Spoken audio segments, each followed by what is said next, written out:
Welcome to the American Sentinel. My name is Paddy Ramsay. We're going to allow our OBS broadcasting software to kick into all of our other channels, Twitter, Rumble, Facebook, and YouTube.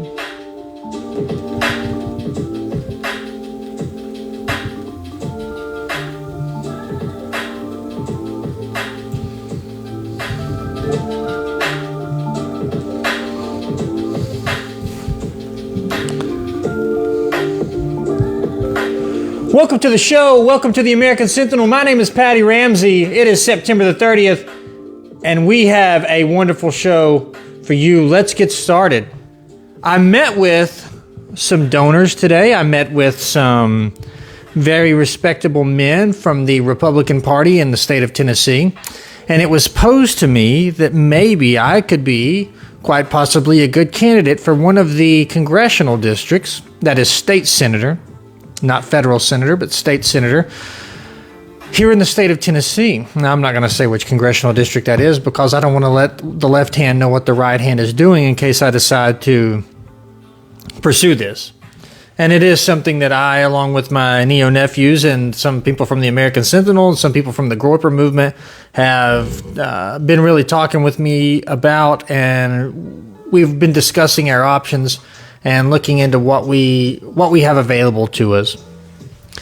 And one of the things that keeps coming up when you talk to these old boomers who have this money, who are looking for someone to take the reins and move this Republican Party into a new era, is they say, well, son, could you just soften the tone a little bit on the Israel thing? We'd really appreciate it if you could soften the tone a little bit there on the Israel question and, you know, maybe just tone down a little bit on the race thing. And to that I say no. One of the questions that was posed to me at the luncheon today was, what do you think you should change about yourself if you were going to be picked up by our Republican donation in this upcoming ticket? And my question back to them is, what do you think that I need to change? Because all of my followers follow me for a reason. All of the people who clip my shows and put them all over X and Instagram and Rumble, and all the people who stay up chatting with me all night long and are my neo-nephews, are my American Centurions, are my American Sentinel followers, they follow me for a reason.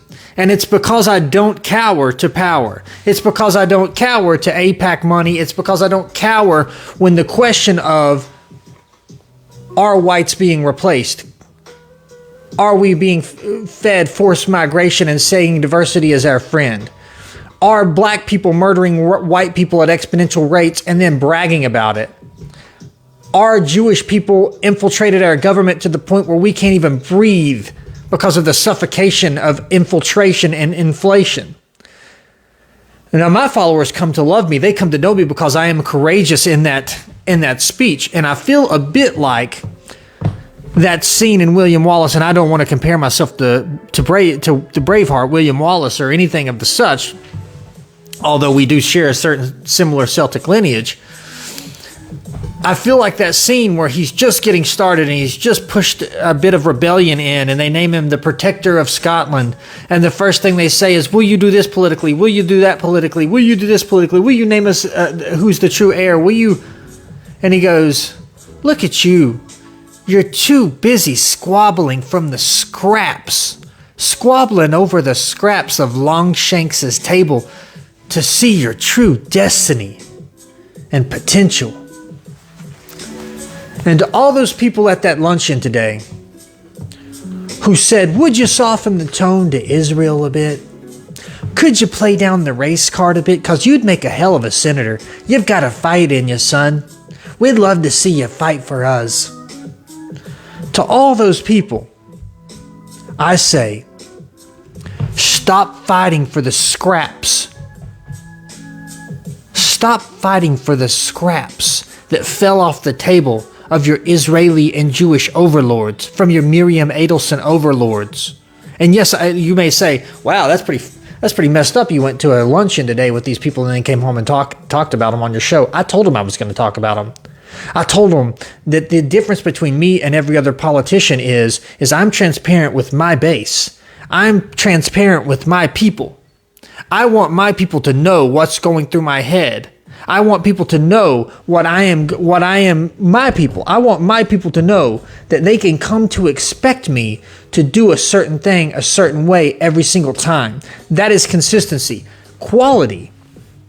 If you look up in the engineering dictionary what quality is, Ishikawa, the father of modern quality engineering, a Japanese man who rebuilt manufacturing after the bombing and the end of the war in Japan, Hiro Ishikawa, founder of the Ishikawa diagram, was asked this question: what is quality? Because Americans would come over into these manufacturing programs and they say, well, this is good, this isn't good, this doesn't look as great, doesn't. And we started quantifying quality as goodness. Oh, quality is goodness. And then some Americans would take it a step further and they say, well, quality is specifications. It's so good that it meets specifications. And that's not what quality means. Ishikawa rebranded the whole word and said quality is consistency at target value. So if you have a target and you are consistently achieving that value, then you are achieving a good quality. You have accuracy, meaning how localized you are to hitting your target, and you have precision, meaning how close your target shots are together. And that's what I want to deliver to my people: accuracy and precision with the culmination of to this great thing we call quality. And I want to deliver political quality to my people. I want my people to know that I am not going to sell them out for money if I do decide to go into something political. I am not going to accept the scraps from Lord Longshank's table. I am not going to turn my back on my base because I have tasted the bit of power that's been spoon-fed to me by someone. No. I am you. You are me. I am just like you. I will never stop being a man of the people. I will never stop caring about you. And whether I decide to take them up on this offer and do this congressional run, this state Congress run or not, state Senate run or not, that has little to no difference on what I will be doing here at this table in this house every night, which is giving you the truth, giving you the honesty, and creating a community among mostly young, disaffected white men, mostly young men who have been forced out of the labor economy, forced out of the job market, forced out of the housing market. Young, disaffected white men like me and you who have been told, your time is over. A black woman is speaking. Be quiet when a black woman is speaking. Your time is over, white man. Whether I decide to take these donors up on this state Senate run and go into politics as an official state senator in this district or not, you can count on me being here with you every night and giving you the base, giving my base the truth that is that mostly, and I say mostly because we have Hispanics that watch, we have blacks that watch, we have others that watch, but I am here mostly for the young, disaffected white person who's been told we're hiring somebody else because we've filled the white quota. I'm sorry, we've given out all of our income-based loans and housing vouchers to persons of color. But you should be happy because now your city and state is going to be diverse. I'm sorry, we've hired all the people that we can hire that are white at the moment. Feel free to check in on your application later on down the line. No. You are my folk, you are my people, and I will never turn my back on you. And when that question was posed to me today, could you soften the tone a little bit on the Israel thing? Could you soften the tone a little bit on the race thing? Could you maybe see yourself, maybe toning down the racial stuff a little bit? Because we believe if you could tone that down just a little bit, that the fire and the way that you speak and the way that you fight and debate, you do real good up there in politics. I don't care. I don't care. What point is my message if all the fire has been stripped out of it? What point is my deliverance if all the conviction has been sold away from it? I will never sell you my conviction. My conviction is not for sale. Because we as young people have been spent the last 2 decades chasing money, fleeing from city to city, trying to chase the better job, the better opportunity. When what we should have been doing was pursuing a destiny where young white men could come together and collaborate and create societies, to create intentional communities, to abolish and repeal the Civil Rights Act, which has done nothing but introduce race-based communism into this country and destroy our way of life, which has done nothing but turn beautiful communities into Call of Duty war zones. And you think that offering me your support in a state Senate race is going to get me to tone down what my own eyes see and my own heart feels? Let me ask you a question. For any of you out there who watch me on Twitter and X and Rumble and see me at these followings and see these young groypers, these young neo-nephews, these young American centurions following me, let me ask you a question. Why do you think that so many young white men on their Twitter profile, on their Instagram profile, on their Rumble profile, why do you think on their TikTok profile, why do you think so many of these young men have a picture of Patrick Bateman from American Psycho? Why do you think so many of these young disaffected white men have a picture of Tyler Durden or Edward Norton's character from Fight Club? Why do you think that is?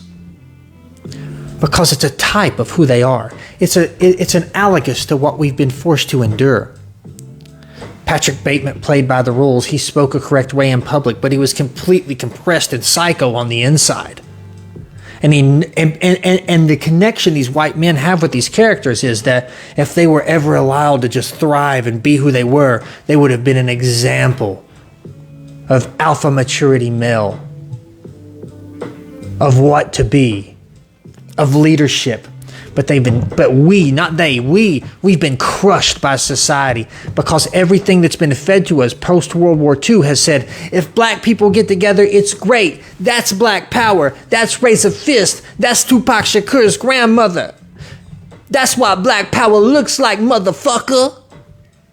And if Hispanics get together, it's Viva la raza, wey. I'm gonna come to America and wave a Mexican flag in the middle of your streets and celebrate my national holiday, but don't ever send me home because I don't want to go back there, ese. And that's beautiful. That's my culture. That's my culture. That's beautiful. And of course, the Jews were constantly reminded of the 6 million. Oh, it was 6 million. My grandmother died in Cohenstein. She was in the camp. She was a survivor. Holocaust. And we've been told ever since World War II that if white men form the same union with each other and recognize our counterpoint in each other as soulsmen, as kinsmen, as brothers, as one another's friend, as a community, then that looks too much like nationalism. That looks too much like National Socialism. That looks too much like Vikingism. That looks too scary to others. So what did they do? These great white men with icy blue eyes who rose nations out of the North Sea, they had to be subverted through education. These great, powerful white men with icy blue eyes and grand muscles and big blonde beards who conquered the nations and established cities and rose castles out of the dirt and skyscrapers out of the mud and gave you electronics and electricity and mechanics and motor diesel information. These men had to be taken down a notch because if they ever assemble, it doesn't look like prideful communities. It looks like mass industrial racism, 1930s style Germany. And that's what we've been fed to as millennials and Gen Xers and Gen Zers since we were kids and we were forced to watch the Schindler's List movies and the Tuskegee Experiment movies and the Green Mile, where every movie we've ever seen in school since we were kids, the white man was the bad guy and the Jew or the black man or the person of color was the true hero. Well, us young white men are tired of it. We will no longer eat your goy slop. We will no longer beg for the scraps of your table. And we will no longer be fed the lie that to congregate with each other, with our kin and our folk, is bad. Because regardless of what you think, regardless of what you believe, regardless of what you want to donate to me as a donor to try to get me to run for some congressional seat in Tennessee, some state senate from the bicameral house, you can keep your money.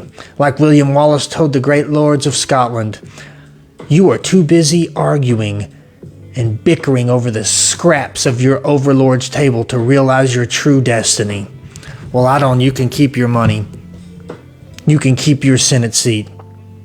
Because when enough young white men come together, when enough disaffected young men come together and they say, hey, Paddy Ramsay is our one chance in this state to abolish, at least at a local level, the Civil Rights Act, to abolish the non-formidation that young white men can commit to a community of only themselves and discriminate based on whatever they see fit. Everyone else is allowed to do it. Blacks only country clubs in Memphis and Nashville. Blacks only community programs in Nashville. Every single Section 8 housing. Let me tell you this. Not only is everyone else allowed to congregate and form communities based on whatever they see fit, you are forced to pay for it. You, as a white man or woman, go to work and you give up a big portion of your taxes so that they can have playgrounds and communities and community centers, basketball courts that get shot up, playgrounds that get shot up. Now you take your kids and you go to those playgrounds in the projects and see what happens. You load your children up and you go see what your tax dollars bought for you by going into the Walter P. Taylor Homes projects, by going into the 201 Poplar Street Memphis projects. Go see what those bought for you. Go see what your tax dollars bought you. You won't even be allowed to step in there. You'll get ganged, robbed, raped, mugged, have your Rolex taken off your wrist, and if you fight back, some Jewish judge is going to put you in jail for hate crime. You knew you shouldn't have been in that neighborhood in the first place. That was provoking them. Ugh. And we ask ourselves, how in the fuck? I know my father looks at the society of what it is now, where the whole city of Dearborn, Michigan, now the police badges are in Arabic because there's so many Muslims there. When all the beautiful neighborhoods and outside of Atlanta are just trash, needles on the floor. My uncle used to talk about Baltimore and how there was an Italian side of the neighborhood and there was a Greek side of the neighborhood and all the Irish guys were on one side. And now it's all gone. I was in Baltimore not too long ago. It looks like a fucking war zone. It looks like Ukraine did after Chernobyl. It looks like Ukraine does now. Blown up war zone, bullet holes everywhere. But the only difference is there's diabetic needles and heroin needles all over the ground. Google it. All over the ground in Baltimore. And Baltimore was a beautiful city. You look at the old pictures of Baltimore, the old movies of Baltimore, men getting on the train, going to work. It was a great East Coast American city. Industry was there. Tourism was there. People created stuff there. Now, it looks like fucking Port-au-Prince, Haiti. Baltimore looks like Port-au-Prince, Haiti. And who do you have to thank for that? You have a small island. A small desert island in the middle of the bigger desert sands. What do I mean by that? Well, let me reframe it. In 1770, Americans here in the colonies, British American subjects, were growing very tired of a foreign nation who they had never been to. Their fathers had never been to, some of them. Their grandfathers had never been to them, some of them. Even though they came from that nation, which was England. American colonials said, what business does a king who sits thousands of miles and leagues of ocean away from me here in Virginia or Boston or Rhode Island have to do with telling me how I can run my business in this frontier? By telling me what I can do with my commerce, with my property, with my tax, with my gold ore, with my iron ore. What business does a king or a government or an interested party leagues of ocean away, miles and miles away on a different throne in a different country, on an island somewhere, have to do with what happens here on this American continent?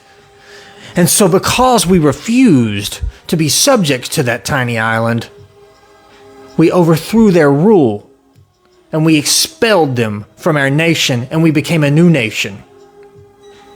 It's easy to see them though. They were wearing red coats. They were imposing tyranny.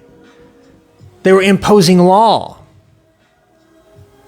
Now we have a tiny nation called Israel that sits as an island, not a geographic island, but an island of culture and religion and self-production and self-promotion, and a grander island of sand in the middle of the Middle Eastern desert. And they control so much of what we do. And we, as Americans, need to free ourselves from the chains, from the bonds of their money, of their power, of their influence. This ethno-state that sits in the Middle East with its octopus-like tentacles infiltrating every aspect of American government. But how hard is it to do that? How hard is it to do that? When you have Jared Kushner as the senior advisor to the president, Gary Cohn as the director of National Economic Council, Jew, Jason Greenblatt, special representative for international negotiations, Middle East peace efforts specifically. Jonathan Greenblatt, the leader of the ADL, has the president's ear. David Friedman, the special U.S. ambassador to Israel, with Donald Trump every single day. Elaine Carr, special envoy and monitor to combat anti-Semitism. All of the Ivy League schools, except for one, is ran by Jews. And what happened? When the students of those institutions started to think for themselves and started to have anti-Israel protests on campus. I thought college campuses were supposed to be a place of diverse thinking and free speech and places where students learn to express themselves and formulate ideas. No, if you were a person who was caught up, remember this, at Princeton or Harvard or Columbia or Yale, and you were a non-U.S. citizen and you criticized Israel, boom, visa revoked. We were promised mass deportations. What we got was deportations of anyone who criticized Jewish power in America. We were promised free speech, but instead we got that if you criticize Israel, it's hate speech. They tried to pass a House resolution, it failed in the Senate, that said if you say that the Jews killed Jesus, that amounts to saying hate speech, and you could be charged with a crime for that. They tried that this year in 2025. We have a tiny nation and its political spies who have infiltrated our system the way they did in Germany in 1901. When you have Sheldon Adelson, who gave millions to the Trump campaign, Miriam Adelson, millions, Charles Kushner, Ronald Perlman. Ronald Perlman donated $57 million to the Trump campaign. Steven Schwartzman. Look them up. Bernard Marcus. Look them up. These people, they would have never gave Trump the time of day, but then what happened? October 7th happened, and now this golden boy who was going to let them invade Iran and kill children in Palestine and do whatever he wanted to do as long as he was allowed to eat the scraps from the Jewish table. And there's a reason that I bring this up. When you hear the name Trump, it's a German name, but that's only half his lineage. His other half is Scottish. His mother wasn't even an American citizen. She was from the Shetland Isles, the Isle of Lewis. on the west coast of Scotland, just like so many of us, Scots-Irish and Scottish Americans, Irish Americans, Celtic people. We are the same people. We are of the same blood. We are of that same hero warrior North Sea blood that fought and was combative for thousands of years and had the non-combative genes bred out of our lineages. And to see someone with my own genetics, at least half of my own genetics, bow down and cower to this icky, nasty vampire energy that comes out of the East, this Dracula, Count Orlok energy that comes out of the East, that has infiltrated, not infiltrated like a Trojan horse where great mighty men jumped out with a surprise attack and swaying swords, but infiltrated like a nasty rat bubonic plague virus into our country, into our judicial system, into our Congress, into our Senate, into the cabinet of the president, and sways the vote and sways the power over hardworking Americans like you. It is fucking disgusting to see a man with my own lineage, with my own genetics bow down in front of it. It is really, really disgusting. It's really disgusting. And I hate to see it. And I hate to see it, and you hate to see it. And the only option that we have is that we must elect young men who say the word white. Because admit it, we're not America anymore. In the last podcast, I asked you, remember the America that you grew up in, especially if you're a baby boomer or a Gen X, or do you remember the 60s, 70s, 80s, 90s? It's not there anymore. Especially if you live in the Midwest, towns in Ohio, it's all Haitians now. Towns in Minneapolis, it's all Somalis now. Places in Minnesota, all Africans from Nigeria, Sierra Leone. And that's not to count that the whole swaths of the South and most of Texas has been taken over by Hispanic immigration. Specifically from the northern triangle of Honduras, El Salvador, and Guatemala.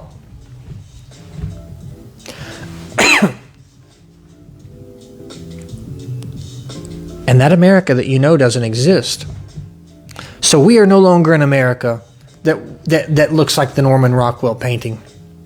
We are an America that looks like the last days of the Roman Empire. And in the last days of the Roman Empire, the reason the Roman Empire fell is because they were too busy being an empire, too busy with military conquest, too busy with what happened outside of Rome to take care of Rome, that they let the nucleus of its empire fall. They let the nucleus of its empire fall. They let Rome itself, the city of Rome, Il Città Eterno, the eternal city, they let it be infiltrated. And when that happened, like an atomic hydrogen reaction, it exploded outward. Just like the atomic bomb. The nucleus was split, the atom was split, and all of Rome fell. America, according to Talmudic Jews, is what they call Edom, the new Rome. And we are letting Rome be infiltrated and infested with people who don't belong here, who had no part in building it, who want nothing more than to destroy it and turn it into what they came from.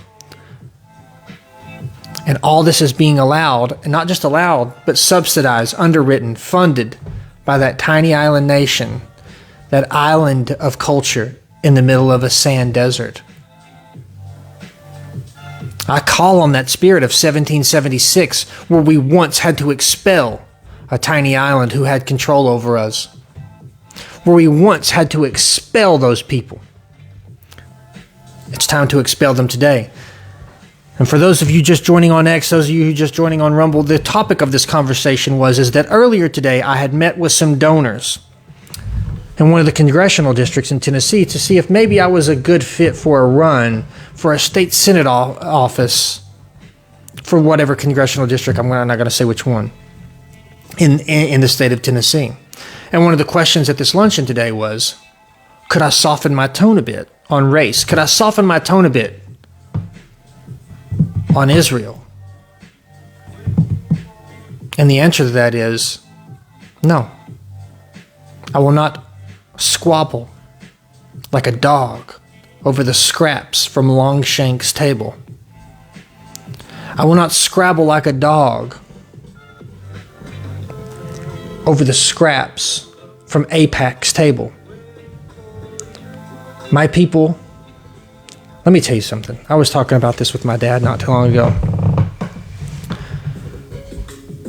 My dad and I, a few years ago, were standing over the North Sea in Galway County, Ireland. Actually, I can't remember exactly where it was, but we were looking out over the North Sea, and we were looking towards America from the UK,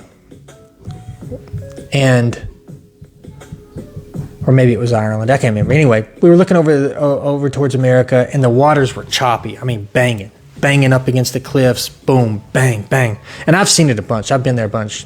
I spent a lot of time in Northern Ireland. And every time it looks the same. Like sometimes in the early spring and then in the fall, the North Sea looks even worse. You can see swells just boom, bang, banging. And I said to my dad not too long ago, I said, imagine what our ancestors, because even though we come a lot from the Scottish genetics, every single one of our ancestors came from Northern Ireland out of a place called Carrickfergus or Londonderry, whether they be Irish, Scots-Irish, or Scottish, they generally all came from that port just north of Belfast. And I said to my dad, before there was ever a motorized engine, before there was ever a steam engine, before there was ever a diesel engine, there were men, brave men, who had nothing more than a boat built out of wood and sails to harness the wind, peeing and shitting in buckets and throwing it overboard, catching fish to survive, harvesting rain to be able to have something to drink for months at a time, with no assurance of landing on safe ground. No assurance, almost the opposite. You will be assured that you will land in a hostile, uncivilized wilderness. And it will be only up to you to load your powder, to keep your powder dry, to fight off whoever may want to take from you, and to build something out of nothing. And I asked my dad, I say, imagine what had to be going through our ancestors' head to look across this choppy, rogue wave ocean that's just banging and crashing, and say, there's something a few months away from where we're standing that's worth all of this. And they get on this boat in this fucking freezing water in the top of the world, and they brave this icy North Sea, these big bearded blue-eyed men, big red blonde beards. I can just imagine them looking off the mast, off the starboard side of the mast, off the bow, holding the mast, and they've got it a hold of them. They're just big ice chunks in their beard. And they finally see America, and they say, oh, after months of braving the North Sea, we finally arrived in America, where we may now begin to work even harder than we had on the ocean for the last several months by building and fighting and engaging in combat against Indians and other rogue marauders, by chopping down trees and constructing forts and cities. So that why? Did those ancestors who came here with their children and their hopes and their dreams think it was going to be all for them? Did they think they were going to build New York City, New Amsterdam, Atlanta, Detroit, Chicago in their lifetimes? No. They did it for you. They did it for me. They did it for their progeny. They did it for their offspring. And once the hard work had been done, and once everything had been set into motion so that a society could look back on these ancestors and thank them for their sacrifice, for their hard work, for braving the North Sea, for fighting the Indians, for conquering the land, for taming their environment. An infection that traveled from the east to Frankfurt, Germany from Russia, from Frankfurt, Germany to London, and from London to Philadelphia, infected our people. And that infection was called Jewishness.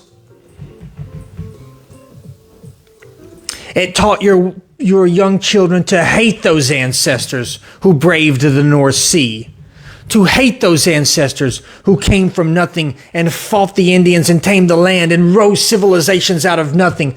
It taught your children to chop their balls off and sacrifice their testicles on the altar of Baal in the name of diversity, equity, and inclusion. It taught you that it's your fault as a white man that 6 million Jews had to be in the Holocaust. The slavery was bad. Excuse me, but look at the statistics. Black people in America are about 2 standard deviations more intelligent than every single black person in the history of planet Earth and on planet Earth currently, whether that be in Brazil, Haiti, Africa, South Africa, Sierra Leone, Nigeria, wherever. There are about 2 standard deviations. That's quite a lot. 2 standard deviations more intelligent than all their other mundial counterparts, meaning otherworldly counterparts. And that's only because of slavery. And they're about 15 standard deviations more wealthy.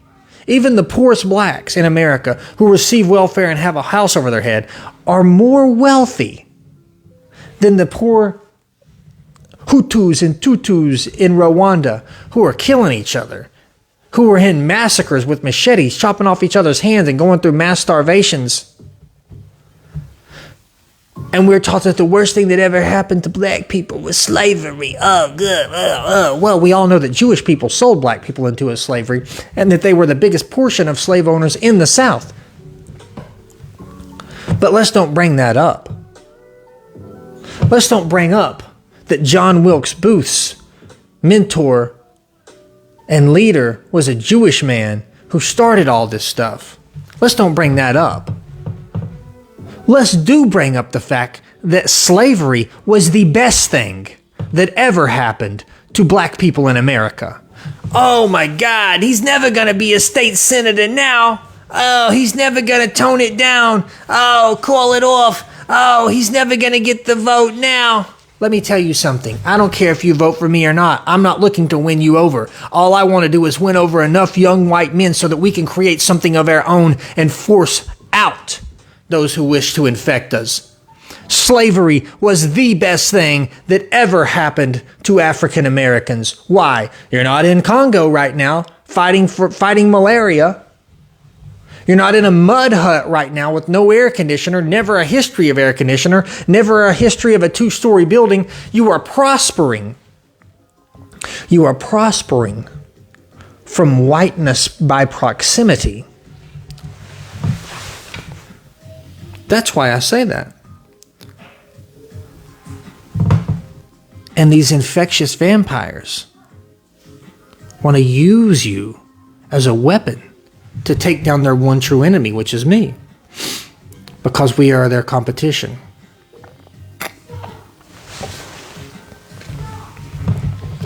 Folks, I'm going to wrap up this show tonight, but I want you to keep an eye on what I do here politically over the next several months. I will be coming out with some news as I decide what I want to do. Maybe I will meet with these donors. Maybe I will run. Maybe I will not. But one thing you can count on is that I will keep being here with you, for a better you, for a better America. An America where we can maybe one day hope to repeal the Civil Rights Act, where people can live around and communicate with and commune with whoever they desire, based on whatever they want. If you want to be a mud shark as a white girl and date black guys and have a little Jamarcus Jr., by all means, do it. I believe in complete freedom of association. Do whatever you want to do. But don't force me to pay the bill. Don't force me to go to work Monday, Tuesday, and Wednesday for free to pay the tax bill. We need to repeal the Civil Rights Act so that people can buy and build homes based on what they want, whether that be race, income, whatever. Discrimination is how we survive. Pattern recognition is how we survive. That's how we've survived as humans for hundreds of years. And if you ask any Jew in Israel about racism and pattern recognition, their heads are on a swivel constantly. They're constantly looking around to see who looks the most Arabic and what he's holding in his hand. But then when they get into the court systems and positions of power here in America, they tell you that you are evil. Evil for holding those same basic human pattern recognition instincts. You are not evil, and you have the right to assimilate with whomever you see fit. You have the right to communicate with in whichever way you see fit. Why? Because several hundred years ago, your strong white ancestors jumped into a boat in the icy North Sea, or maybe 100 years ago, from Italy. They got on a ship, and they had no idea whether or not, when they got to Ellis Island, they were going to be plagued with infection, or turned away, or quarantined, or extorted by the mafia. Or maybe they left Dublin, Ireland in 1840 to 1860, and they were leaving famine, and they got here. They never owned a slave. They never did anything like that. They just wanted to create a community of Irishmen here in America to prosper and pursue their destiny. Or maybe sometime 150 years ago, your group of ancestors jumped on a boat from Denmark or Germany, and they went through the Great Lakes and wound up in Minneapolis, where all the Scandinavians and the Germans are, or Wisconsin. Or maybe they went to Luckenbach, Texas, and created German communities there. You don't have to hate those people. They did nothing wrong. They sacrificed everything. They rolled the dice of life so that you can have what you have now, so that you can have a MacBook and a cell phone and a home and books and think freely and carry guns if you like. Those men weren't evil. They didn't have an ounce of evil in them. They did it for you, and you were taught by the Jewish education overlord system to hate your ancestors, and your children are being taught the same thing. Stop it. Stop with the self-hatred. Stop with the self-extinction. Stop being told what to do.